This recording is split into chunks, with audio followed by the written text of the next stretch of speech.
In his experiments, Faraday uncovered the basic law of electromagnetism, which is both powerful and comfortingly simple. A changing magnetic flux through a closed-circuit loop induces an EMF in that loop, such that the induced EMF is the absolute value of delta phi over delta t, with the direction of the induced current given by Lenz's law. And of course, it's really d phi dt rather than delta phi over delta t, which allows us to invoke infinitesimal changes and therefore calculus. For example, take the loop on rails. At the moment the loop has side L and base x, its area is clearly A, which is just Lx, and the flux is phi, which is B times A, which is BLx.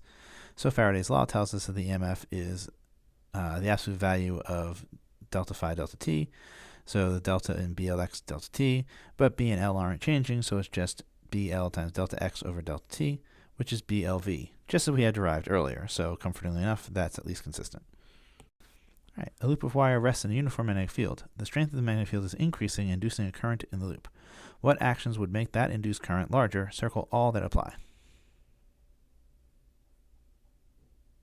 Well, if we increase the rate which magnetic field is increasing, that increases the flux, the rate of change of the flux, because there's more. This makes B larger, so or it makes dB dt larger. So we know that we can get that. That's true. Let's replace the loop with one of larger diameter but the same resistance. Well, then the area is larger, so even if dB dt isn't changed, we have more area in there, so we'll generate more EMF. Same resistance means we'll get the same current, so that one's also true. Replace the loop with one of smaller diameter but same resistance. Smaller diameter would be just the opposite, since B worked, C can't. Orient the loop parallel to the magnetic field. Well, in that case, the dot product is 0, and so we get no flux through the loop, and therefore we get no EMF. Replace the loop with one of the same radius but lower resistance. Well, same radius means we're getting the same flux. Haven't changed the rate of the change of the field, so we're getting the same EMF, but we've got lower resistance, so we get more current. So that one would also be true.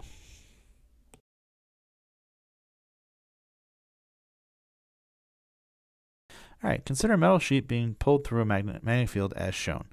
If we consider imaginary loops in the sheet, we see that the flux is increasing for loops that are entering and decreasing for loops that are leaving that field.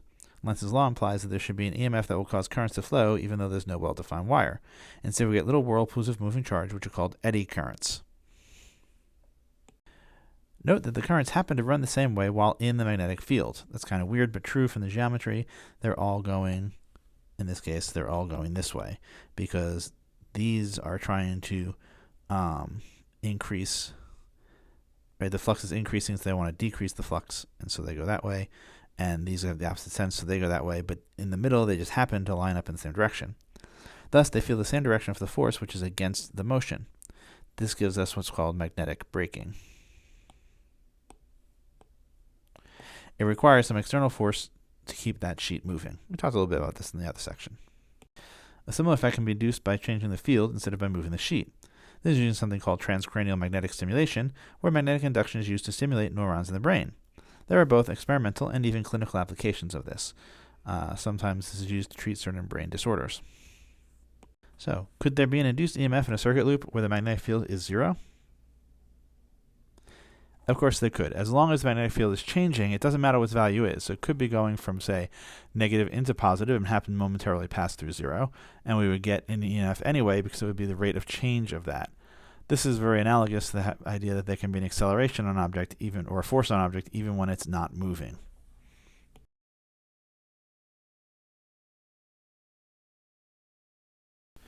All right, uniform magnetic field B exists in a region of space defined by a circle of radius 0.6 as shown.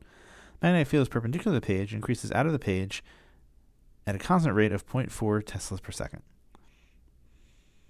A single circular loop of wire of negligible resistance and radius 0.9 meters is connected to a light bulb with a resistance of 5 ohms, and the assembly is placed concentrically around the region of magnetic field. Find the EMF induced in the circuit in volts. Well, the EMF is the rate at which the flux is changing. The flux is going to be BA, so it's going to be dBA dt, but A is a constant, so it can come out there. So it's just dB dt times A, and then we grind out some numbers, and we find that we get just under half a volt, 0.45 volts. Same setup, so I'm not going to read it, but now part P says, in which direction does that induced current flow? Well, the flux out of the page is increasing, so the induced current will produce flux and field into the page, which requires it to be clockwise. Again, the same setup, and we ask how large is the current in amps. Since the EMF is I times R, then the current must be the EMF over R, or 0.45 volts over 5 ohms, or 0.090 amps. All right, the experiment is repeated with a loop of radius 0.4 meters concentrically in the same magnetic field as before. The same light bulb is connected to the loop, and the magnetic field again increases out of the page at a rate of 0.4 teslas per second, neglecting any direct effects of the field on the light bulb itself. Is the bulb brighter in this case or dimmer compared to earlier? Of course, here what we've got is that the area that's enclosed is much smaller. The area that's being threaded by the B field is now only this region instead of the whole region. Since at any moment the flux is lower, then the rate of change is going to be lower, and so there will be less EMF, so there'll be less current, so the bulb will be dimmer.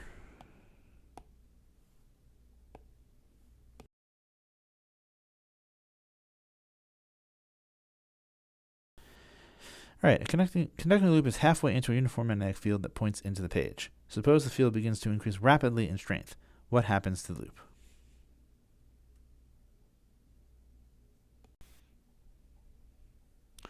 All right, as we increase the field strength, that means we have more flux threading through, more into the page flux threading through here.